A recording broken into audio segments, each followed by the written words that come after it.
The German High Command celebrated a decisive victory when they encircled Bastogne, but they had just walked their entire armored reserve into a meticulously planned killing box. At 05:30, on the frigid morning of December 21st, 1944, Brigadier General Anthony McAuliffe stood resolute in the ice-bound subterranean command post situated deep within Bastogne, Belgium. He watched intelligence reports detailing the precise maneuvers of German Panzer units that were tightening the noose. An assault formation designed to determine the fate of his besieged command over the coming 2 days. McAuliffe held authority over all Allied troops within the crucial Belgian crossroads town. His contingent consisted of the renowned 101st Airborne Division, Combat Command B, CCB from the 10th Armored Division, Specialist Tank Destroyer Units, dedicated artillery battalions, assorted engineer detachments, and scattered remnants gathered from shattered divisions streaming back from the front lines. In total, approximately 18,000 Allied fighting men were now surrounded by three highly motivated, heavy German divisions. McAuliffe, 46 years old and hailing from Washington, D.C., was a distinguished graduate of West Point, having finished his studies in late 1918. Curiously, he was primarily the division's artillery commander, not the infantry leader. The official commanding officer, Major General Maxwell Taylor, was far away in the United States, engaged in high-level staff conferences. Command had devolved unexpectedly onto McAuliffe, thrusting an artillery expert into the lead infantry role at the precise moment of crisis. By that morning, the German forces had achieved a complete ring around the town, successfully severing all 7 major roadways radiating out from the hub. McAuliffe's combined units were facing odds estimated at 5-1, dangerously low on most types of essential ammunition, and severely lacking in adequate winter gear for the majority of the personnel.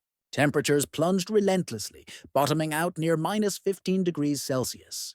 The nearest substantial Allied relieving forces were located 60 kilometers distant, struggling through brutal weather and stiff German resistance merely to reach the perimeter. The attacking German formations, specifically the 2nd Panzer, the Panzer Lehr, and the 26th Volksgrenadier Divisions, were systematically locking down the perimeter. Their mission objectives were clear: seize the vital Bastogne road junction, then press aggressively westward to the Meuse River, and ultimately secure the critical port of Antwerp. This operation represented Adolf Hitler's final desperate, full-scale offensive thrust on the Western Front. Success hinged entirely upon breakneck velocity, seizing these critical crossroads before American reinforcements could organize and intervene. But the German planners had made a profound miscalculation. The very situation they viewed as a brilliant success, a perfectly sprung trap, was, in reality, the single worst tactical blunder of their entire operation. By dedicating forces to besiege Bastogne instead of deftly bypassing it, they were inadvertently concentrating their most precious asset, their heavy armor, into a localized killing ground. This self-inflicted tactical error would ultimately cost them the equivalent combat power of 5 full divisions and extinguish any realistic hope of achieving their grand strategic objective. How could McAuliffe know this when the siege was only beginning? Because 2 days prior, on December 19th, he had meticulously explained to his assembled regimental commanders precisely why allowing themselves to be surrounded at Bastogne would fundamentally wreck the German offensive timetable.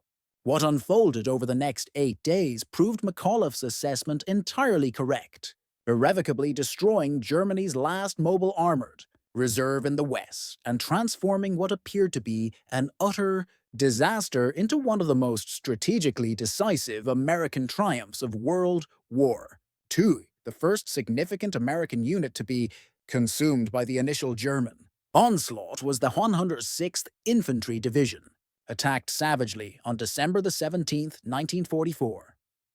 McAuliffe received disturbing reports detailing their swift collapse while he was still organizing his movement north from France. The 106th had been tasked with holding the Schneifel Ridge, a vital high ground along the German border. As a newly arrived Green Division, They had been intentionally placed in the supposedly quiet Ardennes sector for gentle acclimatization. On December 16th, at 0530, the Germans struck with stunning brutality, a 90-minute preparatory barrage delivered by 1,600 heavy guns. Then the Panzers rolled forward. Three German armies, comprising 24 divisions and over 400,000 men, smashed through a thinly held 80-kilometer front, manned by just four fatigued American divisions. The 106th quickly became encircled, its forces cut off and ultimately overrun. Approximately 8,000 Americans were forced to surrender, the largest single mass surrender of United States personnel in the European theater throughout the entire conflict. McAuliffe had previously served alongside some of the officers caught in this disaster. He knew their training and capabilities. He understood they were competent fighting men. On December 17th, the headquarters of the 8th Corps monitored the division's final, desperate radio transmissions, panicked appeals for fresh ammunition, urgent calls for air support, pleas for any form of assistance. Then, abruptly, static silence. The official after-action reports would later state the division fought bravely considering the circumstances, asserting that their sacrifice had delayed the German advance and bought invaluable time. McAuliffe recognized that this was partially true, but the real underlying strategic issue was that they had been deployed incorrectly, fighting a fundamentally losing battle, spread thinly while attempting to defend an extended static line. They were crushed piece by concentrated German armored might. The second major crisis occurred at Clairvaux. Also, on December 17th, the 28th Infantry Division, defending the small town, was struck by the 2nd Panzer Division, a force comprising 120 tanks and 16,000 soldiers. The 28th engaged in ferocious house-to-house combat for 2 full days, enduring heavy casualties that mounted to 700 men lost. Clairvaux finally fell on December 18th, opening the direct road route straight to Bastogne. By December 19th, from his staging area at Camp Mourmelon in France, McAuliffe had witnessed the effective destruction of 2 American divisions, based on the grim intelligence reports. He watched reports illustrating the German breakthrough, an armored surge rolling westward that appeared utterly unstoppable. Every ingrained tactical doctrine dictated one inviolable rule: never allow yourself to be surrounded. Commanders must maintain freedom of movement, keep supply arteries open, and absolutely avoid becoming fixed in place where the enemy could mass superior forces. Encirclement, in short, meant destruction. This principle was gospel across the entire military. And yet, at 300 hours on December 18th, the 101st Airborne Division loaded onto requisitioned trucks at Camp Mourmelon and drove rapidly north, carrying explicit orders to secure and hold the critical crossroads town of Bastogne, regardless of the cost. They were deficient in winter gear, their ammunition stores were insufficient, and intelligence regarding the true enemy strength was murky at best. Furthermore, most of the division's highest-ranking leadership was deployed elsewhere. General Taylor, the division commander, was still in Washington. Brigadier General Gerald Higgins was overseas in England. Command thus devolved to McAuliffe, the division artillery chief, a 46-year-old gunnery specialist with 0 prior infantry command experience at the divisional level.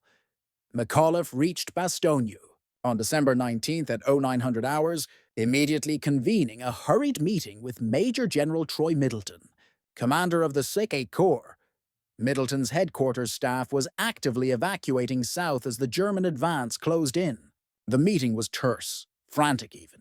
Middleton's personnel were rapidly burning classified documents, loading up transportation, and preparing for an immediate withdrawal. The sound of escalating artillery fire was drawing perilously close. Intelligence reported German armored units were only 10 kilometers away and advancing swiftly. Middleton informed McAuliffe that the situation was critical. 3, possibly 4, powerful German divisions were converging on Bastogne from various directions. American units were scattered across the countryside. Some were obliterated, others were retreating in chaos, and a few isolated pockets were still holding out, cut off from any support. The entire road network was collapsing under the pressure. Within hours, or perhaps a day at most, Bastogne would be entirely surrounded. Middleton had already committed every available combat asset to delay the oncoming German tide. Combat Command B of the 10th Armored Division, led by Colonel William Roberts, had arrived the day before and had immediately been divided into 3 emergency task forces. Team des Aubry, commanded by Major William des Aubry, was dispatched north to the village of Noville to interdict the 2nd Panzer Division.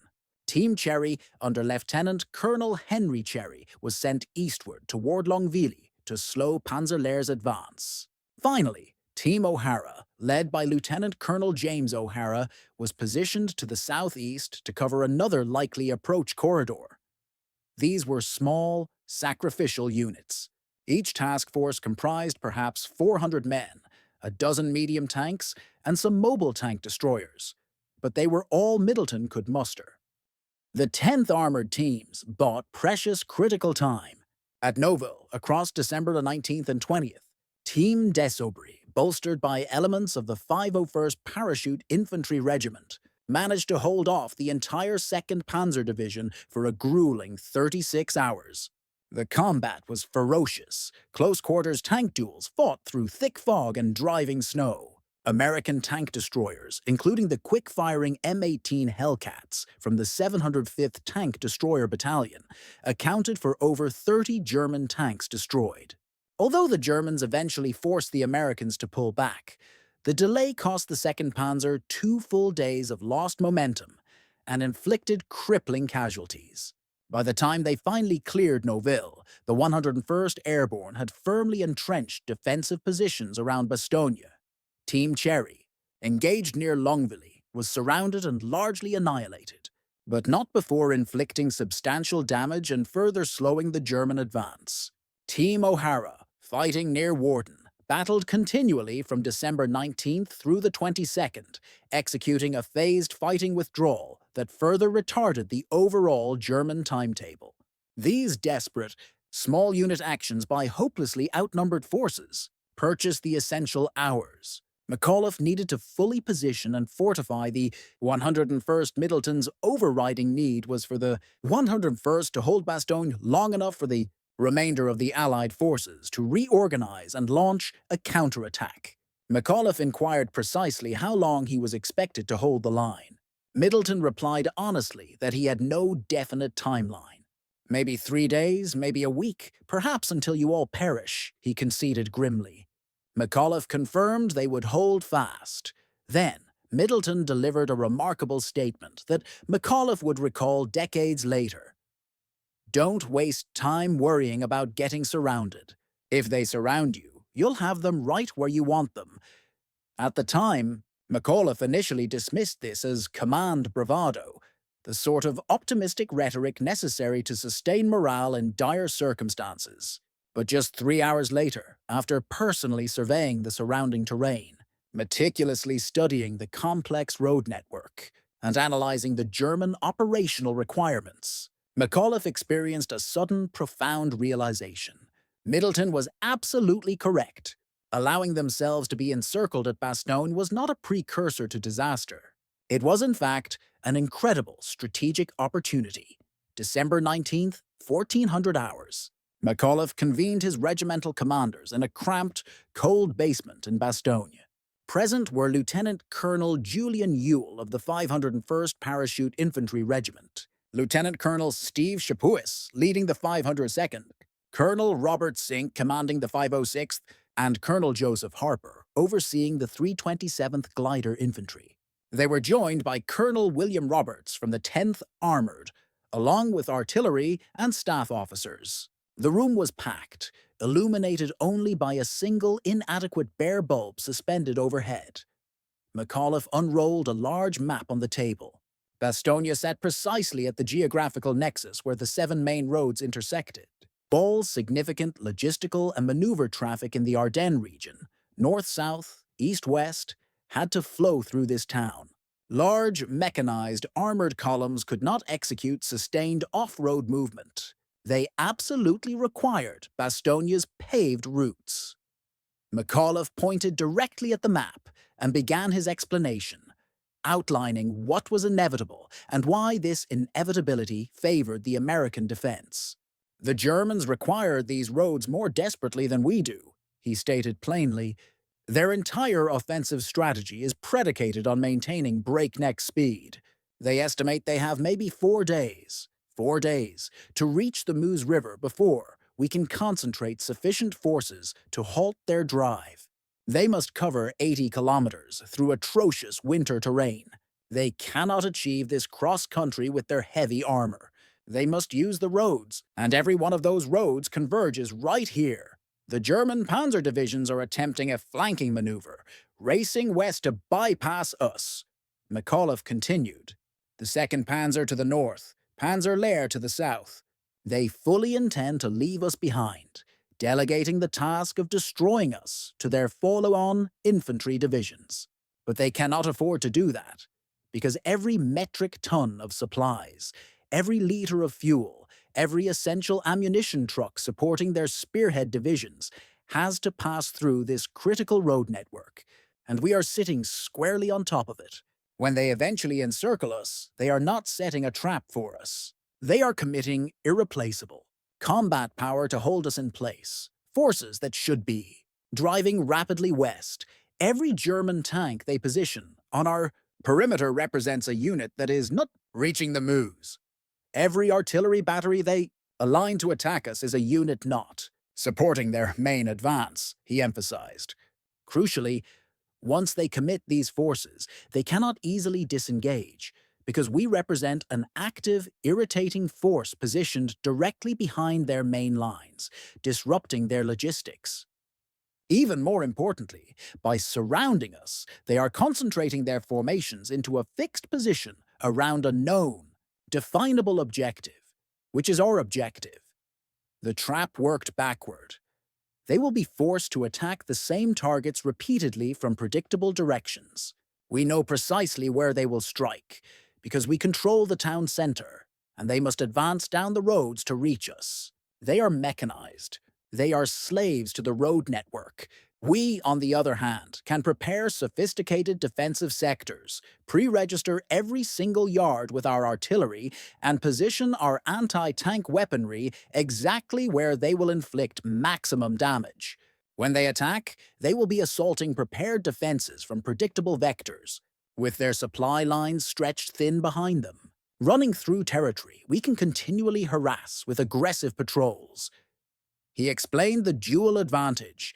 They will be forced to protect their flanks, guard their rear areas, and defend their vulnerable supply arteries. Meanwhile, once our expected reinforcements finally punch through their encirclement, we will already be positioned in the optimal location, directly in their rear, permanently severing their critical supply flow. Lieutenant Colonel Ewell posed the single most critical question. What if the relief forces fail to break through?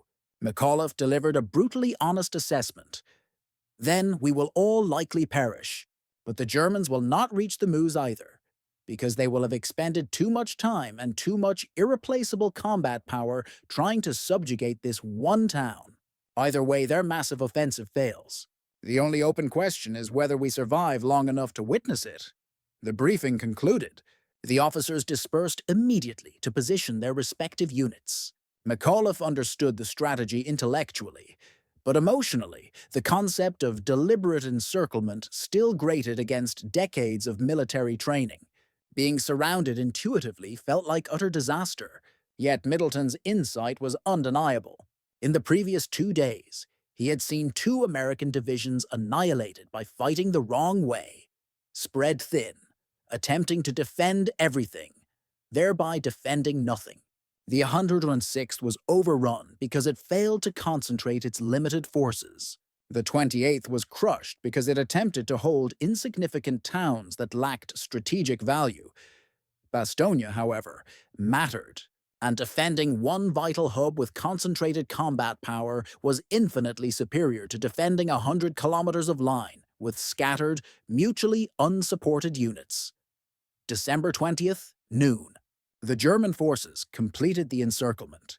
All 7 crucial highways were cut. Bastogne was entirely isolated. The perimeter was not a perfect circle. It followed the advantageous terrain, utilizing small villages as fortified strongpoints, encompassing roughly 26 kilometers of continuous defensive positions. These positions were manned by approximately 18,000 American troops, including the 101st, the attached armor and tank destroyer crews, the artillery battalions, and the organized support personnel and stragglers that Colonel Roberts had dubbed Team Snafu. The American defensive scheme functioned because McAuliffe accurately predicted German behavior. They would probe for weaknesses, identify one, concentrate their forces, and attempt a concentrated breakthrough to the town center. But the American defense was never intended to hold every meter of ground. It was explicitly designed to absorb incoming attacks, systematically channel them into designated kill zones, and obliterate them with overwhelming, coordinated firepower. Ground could be temporarily ceded, provided the overall defensive alignment remained intact and, critically, the artillery kept firing. The 501st Parachute Infantry, under Lieutenant Colonel Ewell, secured the eastern flank, stretching from the railroad near Luzery, southeast toward Marvy. The 506th, commanded by Colonel Sink, held the line from the railroad northeast up to Foy. The 502nd, led by Lieutenant Colonel Chapuis, covered the northwestern sector, running from Foy to Hemrol.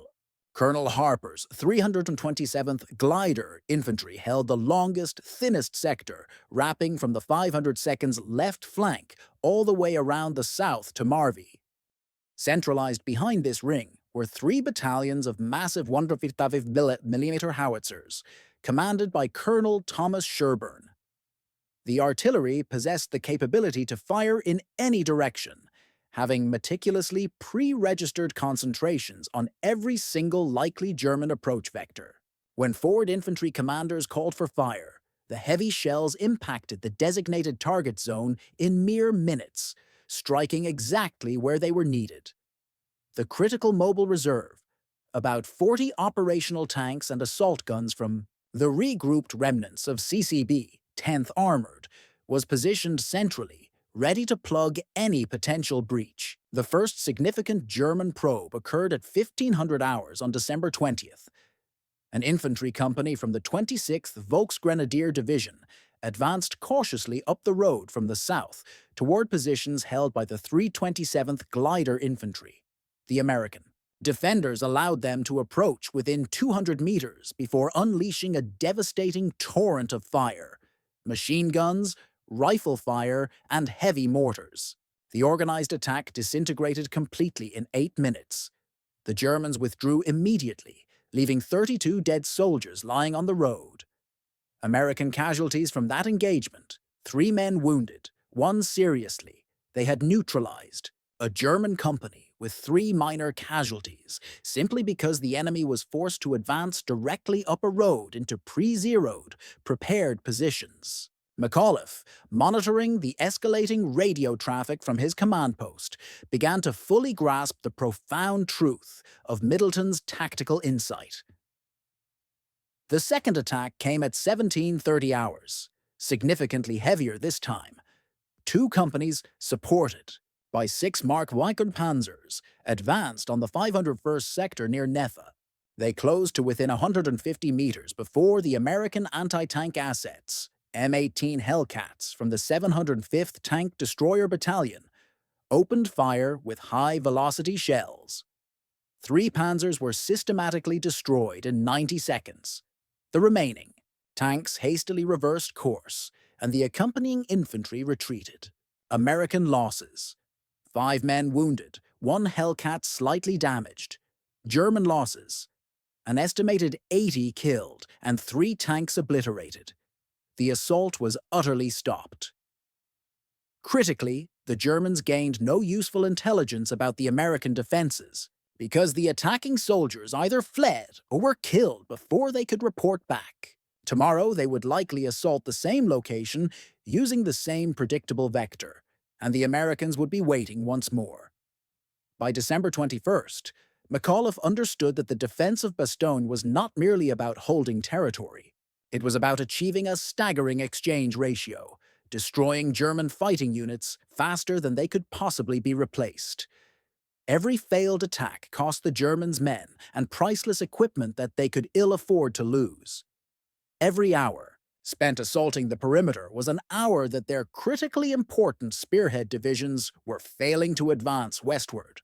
The Germans were systematically bleeding themselves white against impenetrable, fixed defenses while accomplishing zero strategic gain. The real, existential threat was not German armor, but logistics. Bastogne's had been an Allied supply depot, but the majority of crucial stocks had been evacuated southward just before the Germans sealed the perimeter. The 101st arrived with minimal supplementary ammunition, almost no medical supplies, and limited rations. By December 21st, ammunition had to be severely rationed. Artillery usage was strictly limited to 10 rounds per howitzer per day. Automatic weapons were restricted to short, aimed bursts. Every single projectile had to be effective because there were frighteningly few left. Food was even more precarious. The division had brought approximately 2 days' worth of K rations. By December 21st, the tired, cold men were subsisting on half rations. By December 22nd, they were reduced to quarter rations. Temperatures remained relentlessly below freezing. The soldiers were constantly hungry, perpetually freezing, and utterly exhausted. Most lacked official winter uniforms, instead wearing every conceivable piece of clothing scavenged from abandoned positions, retrieved from casualties, or procured from civilians who had wisely fled the town. Medical provisions were nearly depleted. The division's main medical company had been captured en masse on December 19th when a German patrol overran the division service area south of Bastogne. Most of the skilled surgeons, the majority of the surgical equipment, and nearly all the precious morphine were now enemy spoils. The remaining division aid stations were operating with whatever minimal supplies they had managed to snatch before departing Camp Mourmelon. Tragically, wounded men were dying from otherwise treatable injuries simply because the basic resources to treat them adequately were absent. On December 22nd, at 1100 hours, 4 German officers approached the American lines, carrying a recognizable white flag of truce near the sector defended by the 327th Glider Infantry. They bore a message delivered from General der Panzertruppen, Heinrich Freiherr von Löttwitz, commanding the 47th Panzer Corps. The note formally demanded immediate surrender. The message bluntly stated that the American forces were completely surrounded, heavily outnumbered, and cut off from all support. An honorable surrender, it concluded, was the only rational path to avoid total annihilation. The note granted exactly 2 hours for a response. The German message was delivered hastily to McAuliffe's basement command post. He read the text, glanced briefly at his weary staff, and pronounced a single, decisive word: nuts. His operations officer, Lieutenant Colonel Harry Kinnard, asked what he meant by that. McAuliffe was resolute. I mean nuts. That is my reply. Tell them to go straight to hell. We are absolutely not surrendering. Someone tentatively asked if he was being serious. Absolutely, McAuliffe affirmed. The famously terse, written reply was typed and handed back to the German officers, addressed directly to their commander. It read, Nuts, the American commander. The German officers, bewildered by the idiomatic slang, inquired as to the meaning of the word. Colonel Harper, who had escorted them back to the enemy lines, translated for them. It means, simply, go to hell. The Americans are not giving up. Von Löttwitz was distinctly unamused. He had sincerely offered honorable terms and expected a professional, logical response. The blunt refusal signaled that the Germans would be forced to take Bastogne by brutal force, demanding the commitment of even more irreplaceable resources to the protracted siege. Von Lüttwitz consequently rerouted the 2nd Panzer Division, pulling it back from its planned western advance and ordering it to assist in reducing Bastogne. He pulled elements of Panzer Lehr back. He reinforced the 26th Volksgrenadier Division. By December 23rd, the Germans had committed 3 full divisions to the fight around Bastogne, exactly the concentration McAuliffe had desired. 3 valuable German divisions that should have been spearheading the drive toward the Meuse were now sitting idly outside Bastogne, preparing attacks that were fundamentally doomed to fail. December 23rd. 0800 hours. The weather finally broke. For the first time in an agonizing week, the sky above Bastogne was clear, brilliant blue. McAuliffe stepped out of his command post and looked upward, instantly spotting what every man in Bastogne had prayed for. Aircraft. American aircraft. C-47 transport planes. Dozens of them flying low and steady over the perimeter, releasing huge supply bundles by parachute. The bundles drifted down perfectly, landing squarely inside the American defensive ring. Ammunition, critical medical supplies, food, and life-saving plasma. The resupply operation was colossal. 2 141 C-47 aircraft participated in the initial drop, delivering approximately 144 tons of vital supplies. Ammunition crates, medical bundles marked with bright red crosses, food containers, and plasma packages, all floating gently down on color-coded parachutes, indicating the contents. Not everything landed precisely within the perimeter. Some bundles regrettably drifted into German-held territory. German soldiers watched in grim silence as American supplies rained down from the heavens, knowing that every single package that landed successfully meant the stubborn defenders of Bastogne could sustain the fight longer. Some German units frantically attempted to shoot down the slow transport aircraft, but American fighter escorts swiftly intervened, driving them off. The artillery units received enough fresh shells to immediately increase their daily allocation, from the dire limit of 10 rounds per gun to a robust 40 rounds. Infantrymen received generous resupply, approximately 50 extra rounds per rifleman, along with fresh belts of ammunition for the machine guns. Medical stations received plasma, morphine, surgical instruments, and bandages. The psychological and tactical impact was instantaneous. Men who had been carefully conserving every single bullet suddenly possessed the means to fight aggressively. Wounded personnel who might have died from shock or exposure received plasma. In a single afternoon, the garrison transitioned from being on the precipice of logistical collapse to fully combat-capable once more. Then came the fighter bombers. P-47 Thunderbolts, flying intensive close support missions, systematically attacked the known German positions surrounding the perimeter. The Panzers, still painted in green and brown. Camouflage schemes intended for summer operations stood out dramatically against the stark white snow cover. The P-47s dove in constant waves, delivering bombs, firing rockets, and strafing with their powerful 50-caliber machine guns. McAuliffe observed from a forward observation post as 6 German tanks burst into flames in less than 20 minutes.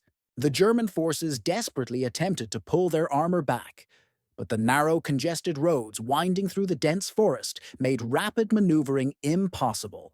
More tanks were destroyed, more vehicles burned, and more German infantry were caught in the open by relentless strafing runs. By the afternoon of December 23rd, the German attacks had completely ceased. Not because they had abandoned their objective, but because operating in clear daylight under unchallenged American air superiority was deemed suicidal. They would be forced to wait for the cover of darkness, launching night attacks when the aircraft could not effectively sight them. But night assaults are inherently more difficult, require flawless coordination, and achieve less surprise against defenders who know the attack is coming. The sudden arrival of air support completely inverted the psychological dynamic. McAuliffe's men had endured 4 grueling days of isolation, outmatched and surrounded, constantly wondering if anyone was coming to help. The sight of the aircraft proved unequivocally that assistance was arriving. The supply drops confirmed they were not forgotten. The fighter-bombers demonstrated that the Germans no longer possessed uncontested dominance of the battlefield. German morale plummeted in stark contrast. They had spent 4 days fruitlessly attacking prepared defenses, losing substantial men and equipment, and making zero headway. Now, they couldn't even operate safely during the day. December 25th, OI 300 hours, Christmas morning. The Germans launched their most significant offensive effort, yet against the western sector of the perimeter. The 15th Panzer Grenadier Division, newly arrived from Germany, supported by elements of the 26th Volksgrenadier Division, led the assault.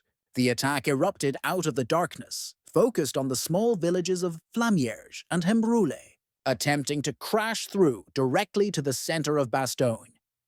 The German infantry hit the lines of the 327th Glider Infantry at 0130 hours. Approximately 2 full regiments, perhaps 4,000 men, supported by tanks. The attack achieved initial surprise, successfully penetrating the American line and pushing German tanks into the core of Hemrola. McAuliffe, roused by the sound of sustained, heavy firing, raced to his operations center and immediately began coordinating the defense. The American counter-response systematically dismantled the German attack. The limited penetration exposed the German tanks to converging fire from multiple directions. American tank destroyers, strategically positioned in depth, engaged the armor from the flanks. Artillery, pre-registered exactly on the approach routes, dropped devastating concentrations that immediately broke up the follow-on infantry waves. The German advance stalled just 600 meters inside the American perimeter. The tanks could not press forward without infantry cover, and the infantry could not advance through the focused artillery bombardment. At 0800, McAuliffe ordered immediate counterattacks by adjacent units. Brutal room-to-room fighting erupted in Hemrule. Grenades thrown through windows, vicious close-range firefights in the street. By noon, the surviving Germans were pulling back. All tanks that had achieved penetration were either destroyed in place or abandoned. The infantry retreated back to their start lines. American casualties totaled approximately 300 men. German casualties were estimated at 1,500 killed and wounded, plus 18 tanks confirmed destroyed. The Christmas attack represented the Germans' absolute best chance to seize Bastogne. They had thrown every available asset at a single sector of the line, achieved the element of surprise, and managed to penetrate the defenses, and yet it had failed utterly. The concentrated American defense, the devastating pre-planned artillery fires, and the defense-in-depth scheme had worked precisely as McAuliffe had envisioned. The Germans attacked directly into a tactical kill zone and were systematically annihilated. December 26th, 1650 hours. Lieutenant Charles Bulge, commanding a tank platoon from the 37th Tank Battalion of the 4th Armored Division, finally smashed through the tenuous German lines south of Bastogne, near the small village of Assenwa, and successfully made contact with American engineers from the 326th Airborne Engineer. Battalion McAuliffe, informed by radio, immediately rushed forward to meet the relief column. The siege was at last broken. The critical road was opened. Supplies instantly began pouring in. The wounded were finally evacuated. The Germans reluctantly withdrew from the immediate perimeter, but did not entirely abandon the area. They still controlled positions around the town and dominated the surrounding countryside. The formal encirclement was broken, but the Battle of the Bulge was far from over. Intense fighting would continue in the area for another 3 weeks. However, the Germans failed to realize that they had already lost, not just the battle for Bastogne, but the entire strategic offensive. By committing forces to assault Bastogne for 8 solid days, they had utterly destroyed their operational timetable. The critical spearhead divisions never reached the Meuse. They ran out of fuel, ran out of time, and completely lost their combat momentum. The German perspective offers a sobering view of how thoroughly the Bastogne defense shattered their offensive capability. Lieutenant General Heinrich von Luttwitz, who commanded the 47th Panzer Corps responsible for taking Bastogne, was a seasoned 59-year-old veteran, highly experienced in armored warfare across multiple fronts. His forces included three elite, well-equipped divisions: 2nd Panzer under Colonel Meinrad von Lauchert, Panzer Lehr under General Lieutenant Fritz Bayerlein, and 26th Volksgrenadier under General Major Heinz Kokott. On December 17th, von Lüttwitz was radiating confidence. The initial breakthrough had wildly exceeded all expectations. The American 8th Corps was effectively shattered. The 106th Infantry Division had surrendered. The 28th Infantry was fragmented. American forces were retreating in total disarray. The routes west appeared wide open. Intelligence reported that American reserves were scattered and would require days to concentrate and deploy. The path to the Meuse seemed clear and unobstructed. Von Lüttwitz's original orders regarding Bastogne were concise: capture it by surprise if possible, but bypass it if necessary. Under no circumstances were they to become bogged down in siege warfare. The primary objective remained the Meuse River at Dinant, 80 kilometers to the west. Speed was everything. The entire strategic plan relied on the German armored spearheads reaching the Meuse before the organized American reserves could arrive and establish a continuous defensive line. Any significant delay meant catastrophic failure. On December 18th, von Lüttwitz's divisions were making stellar progress. 2nd Panzer was pushing aggressively north of Bastogne, having already broken through American defenses at Neuville. Panzer Lehr was approaching from the east, having cleared blocking villages on the southern route. The 26th Volksgrenadier Division was following, tasked with securing the rear roads. Everything remained precisely on schedule. Bastogne appeared weakly defended, manned only by whatever scattered American units happened to be there. Von Lüttwitz briefly considered detaching just one regiment to seize Bastogne, while his primary armored forces drove west. Then, on December 19th, German intelligence identified American airborne forces within the town. Radio intercepts, prisoner interrogations, and reconnaissance reports all confirmed that the elite American 101st Airborne Division had moved into the hub overnight and was rapidly establishing sophisticated defensive sectors. This discovery fundamentally altered the calculus. Airborne divisions were not scattered rear-area troops. They were highly trained, experienced, heavily armed elite infantry. Capturing Bastogne would no longer be a simple occupation. It would be a major pitched battle. Von Lüttwitz then made the decision that ultimately crippled the entire offensive. He chose to surround Bastogne and contain the American forces, believing he could neutralize them while his main units continued the drive west. He would deal with the fortified town later. However, bypassing the town entirely meant leaving a strong, active American combat force directly behind his advancing lines, poised to threaten his entire logistical pipeline. So, he committed forces to the siege, forces that should have been racing toward the Meuse. By December 21st, von Lüttwitz realized that containment was failing. The American forces inside Bastogne were constantly launching aggressive patrols, successfully ambushing supply convoys, and directing devastating artillery fire onto German assembly areas.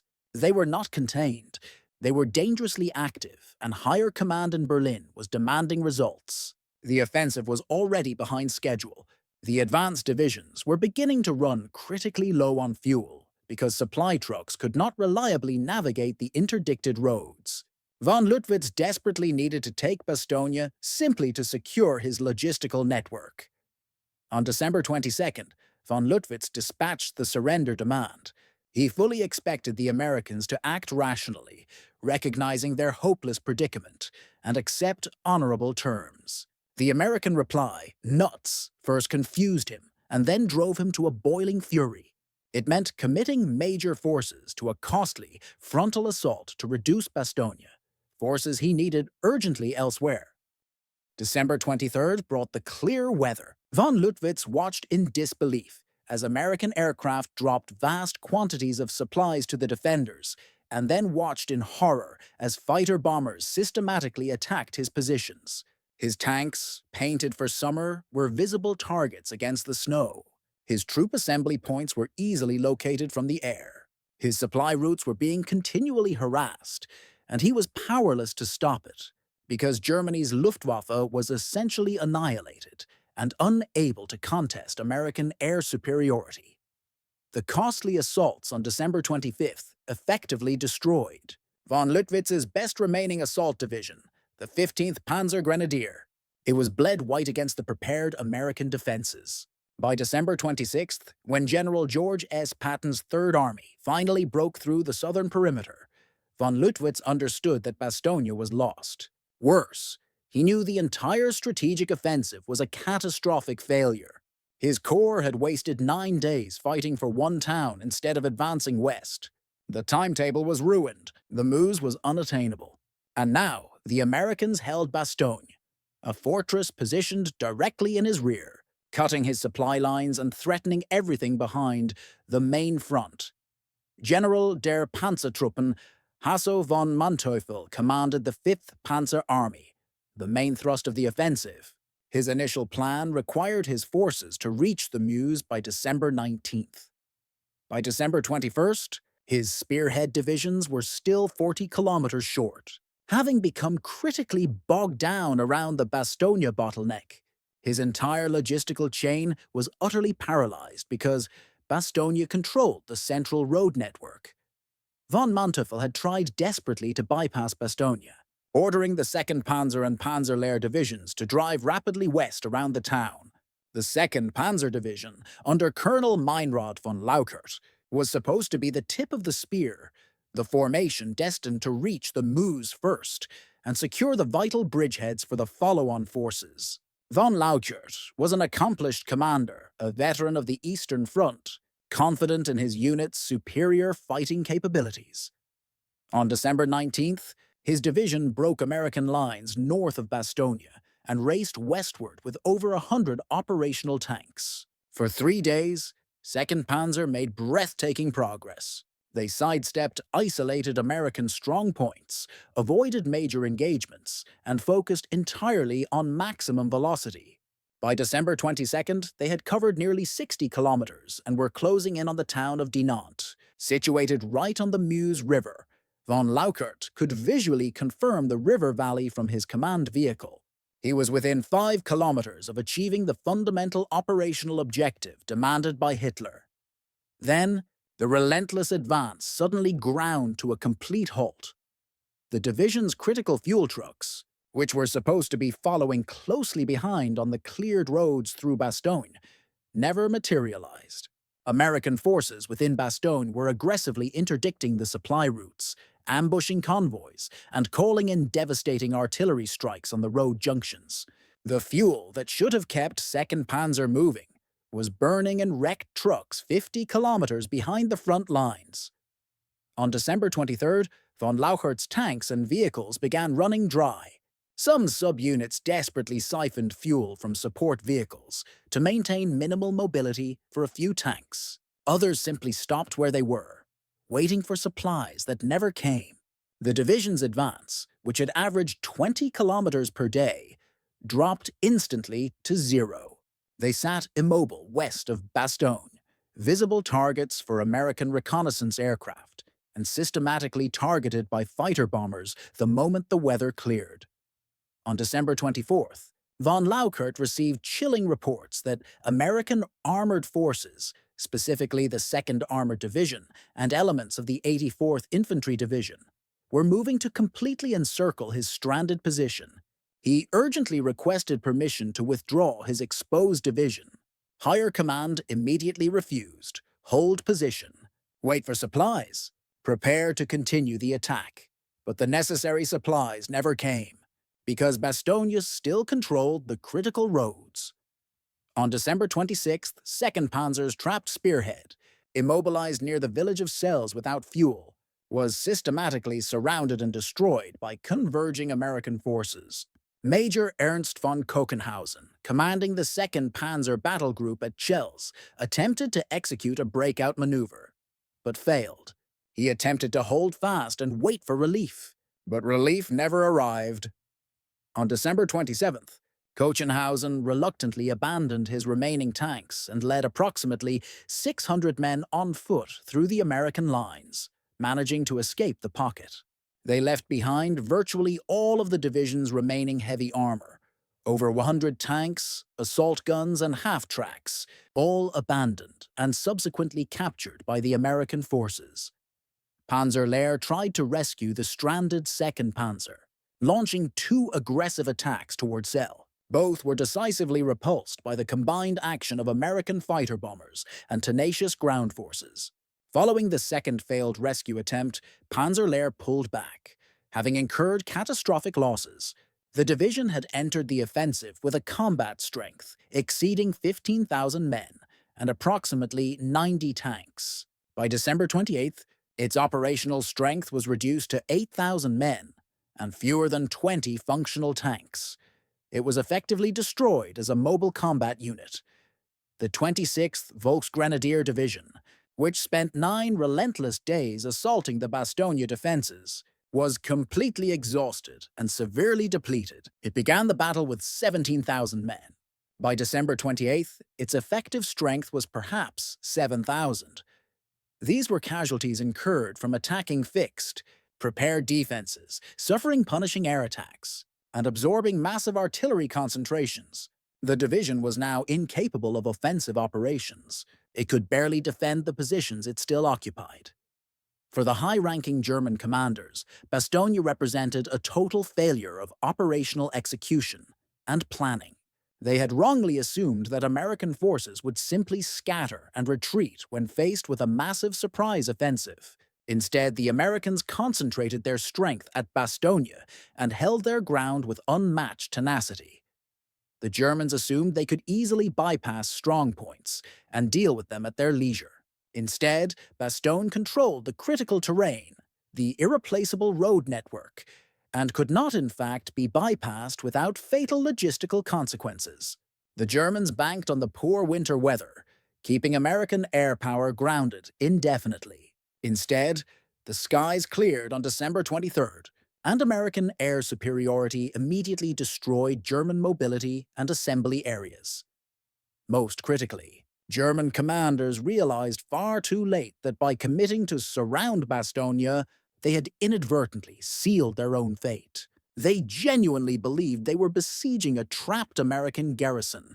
In reality, they had successfully concentrated their critical mobile divisions around a fixed, fortified objective, where the Americans could destroy them methodically using prepared defenses and overwhelming air power. Every single day wasted at Bastogne meant the entire offensive timetable slipped further into irrelevance. And once the Americans broke the siege on December 26th, Bastogne instantly transformed into a spearhead, pointed directly at the entire German rear area. By January 1st, 1945, the major fighting for Bastogne was essentially concluded. Though skirmishes continued for weeks, the Germans withdrew from immediate contact, establishing new defensive positions at a safe distance, attempting to cling to the minimal ground they had managed to gain. They had utterly forfeited strategic mobility. Their panzer divisions were merely ghosts of their former capability. The offensive was undeniably a failure. The meticulous accounting of German losses incurred around Bastogne was staggering. The 2nd Panzer Division entered the battle with 120 tanks and 16,000 men. By January 5, 1945, the division reported only 28 operational tanks and fewer than 8,000 effectives remaining. Total losses: 92 tanks and 8,000 casualties. Panzer Lehr entered the fight with 57 tanks and 15,000 men. By January 5th, it possessed only 17 operational tanks and 7,000 effectives. Total losses: 40 tanks and 8,000 casualties. The 26th Volksgrenadier Division lost 10,000 of its 17,000 men in the assaults around Bastogne. The 15th Panzer Grenadier Division, committed on December 25th, lost 60% of its fighting strength in a single week. Other units rotated through the Bastogne sector suffered similar, crippling losses. The German Army Group B After Action Report estimated total German casualties directly attributable to the fighting around Bastogne at exceeding 20,000 killed, wounded, and missing, plus over 200 tanks and heavy assault guns destroyed or abandoned. For the German military operating in the West, these losses were entirely irreplaceable. Germany had scraped together its last viable reserves for the desperation of the Ardennes offensive. When those reserves were consumed and destroyed at Bastogne and elsewhere in the Bulge, there was absolutely nothing left to rebuild with. By concentrating forces, they sacrificed everything. The Panzer divisions destroyed at Bastogne were precisely the forces that could have mounted a defense of the Rhine River that could have significantly retarded the inevitable Allied advance into Germany proper. Instead, they were annihilated, wrecked against the American defenses in a doomed offensive that accomplished nothing of strategic value. The American defenders of Bastogne also paid a steep cost, but their losses were strategically sustainable, and their victory was decisive. The 101st Airborne Division's casualties between December 19, 1944 and January 6, 1945 totaled 341 killed, 1691 wounded, and 516 missing. The 10th Armored Division's Combat Command B lost approximately 500 men. Total American casualties at Bastogne were around 2,500. Crucially, unlike the Germans, American losses could be rapidly replaced. Fresh reinforcements were available almost immediately. Equipment losses could be swiftly made good from the massive, efficient American logistics infrastructure.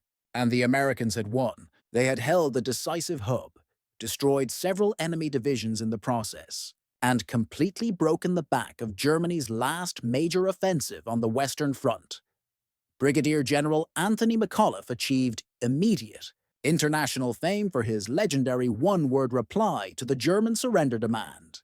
The story of Nuts became instantly iconic, repeated in newspapers globally, and served as a powerful symbol of unyielding American determination. For his exemplary actions at Bastogne, he was awarded the Distinguished Service Cross by General Patton on December 30th, 1944.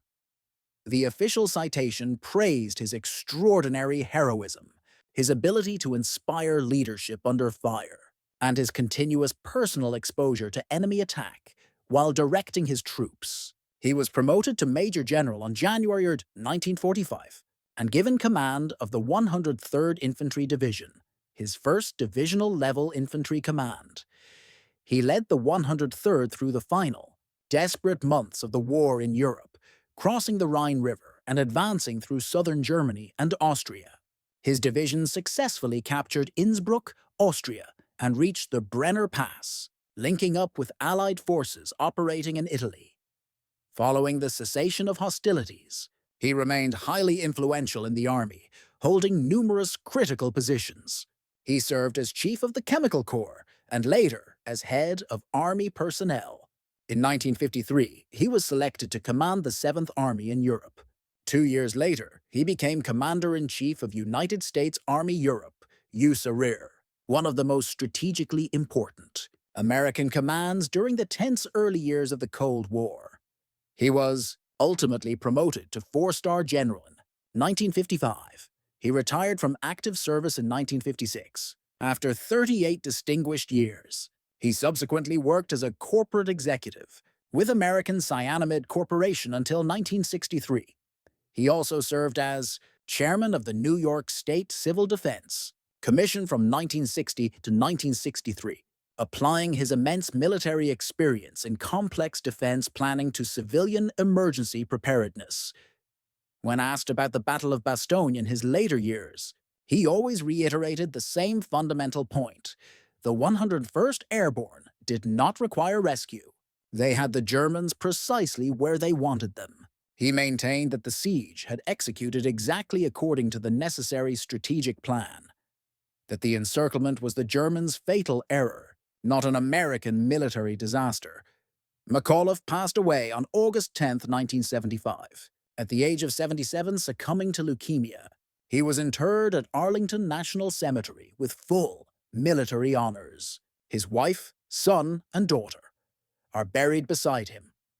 Lieutenant General George Patton, whose Third Army ultimately broke the German lines to relieve Bastogne, regarded the operation as one of the finest of his entire career, not because Third Army had rescued a trapped force, but because the 101st at Bastogne had successfully fixed multiple powerful German divisions in place, precisely where Third Army could hit them from an unexpected and devastating direction. The relief of Bastogne was not merely a rescue effort. It was the synchronized second phase of a deliberate operational plan designed to utterly destroy German offensive capacity in the West. German General Hasso von Manteuffel, commander of the 5th Panzer Army, was extensively interrogated after his capture in 1945 regarding the failure of the Ardennes offensive. He unequivocally identified Bastogne as the turning point where the entire operation failed. The massive delay imposed by the tenacious American resistance at Bastogne shattered the offensive timetable. The necessary concentration of German forces around the town created a devastatingly lucrative target for American artillery and air power. The total loss of the panzer divisions at Bastogne destroyed the necessary mobility for the offensive to succeed. Von Manteuffel concluded that surrounding Bastogne, rather than committing to a costly, time-consuming bypass, had been a fatal strategic mistake for the Reich. Lieutenant Colonel Julian Ewell, who commanded the 501st Parachute Infantry Regiment through the entire siege, survived the battle and continued his service, eventually retiring as a lieutenant general. His regiment was the first to engage the enemy east of Bastogne on December 19th and held key sectors throughout the encirclement. When discussing Bastogne, he consistently highlighted the critical importance of the junior leaders and individual soldiers who held their assigned positions under impossibly difficult conditions.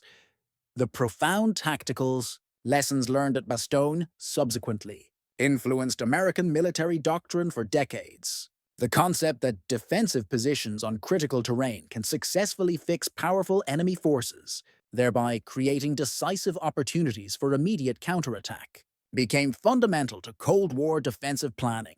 The superb coordination between artillery, close air support, and infantry in defensive operations at Bastogne became a required model of study at military academies worldwide. In 1948, the Belgian government awarded the city of Bastogne the Croix de Guerre in recognition of the heroic defense of the town. The American 101st Airborne Division received the Presidential Unit Citation, the highest unit award bestowed by the American military. The 10th Armored Division's Combat Command B was also honored with the Presidential Unit Citation. Several streets in Bastogne were later officially renamed in honor of the defending American units. The town erected several monuments commemorating the determined defense. Every December, Bastogne hosts somber ceremonies remembering the Turning Point battle. Military historians have meticulously calculated the number of German divisions that were either effectively destroyed or rendered combat ineffective. Directly due to the defense of Bastogne, the most widely accepted figure is 5 divisions: 2nd Panzer, Panzerlehr, 26th Volksgrenadier, 15th Panzergrenadier, and major elements of the 9th Panzer Division. While not all were completely annihilated, all suffered catastrophic losses that rendered them unfit for offensive operations for the remainder of the war. Combined, these units represented roughly 50,000 men and 350 heavy tanks at the offensive's initiation. By mid-January 1945, perhaps 20,000 effectives remained, with fewer than 100 operational tanks among them. The strategic consequences of Bastogne extended far beyond the local battleground. The destruction of German armored reserves in the Ardennes meant substantially fewer forces were available to defend against the inevitable Allied crossing into Germany. The vital Rhine crossings in March 1945 faced significantly less opposition because the panzer divisions that could have defended the river were gone, consumed at Bastogne and elsewhere during the Battle of the Bulge. The final Allied push to the Elbe River and the eventual link-up with Soviet forces proceeded rapidly because the German mobile reserves had been entirely expended in the failed Ardennes. Operation McAuliffe's decision to commit to holding Bastogne combined with his insightful understanding of why being surrounded was tactically advantageous rather than disastrous, illustrates a fundamental principle of modern warfare. The force that controls the essential terrain and successfully compels the enemy to attack prepared defenses possesses an overwhelming advantage.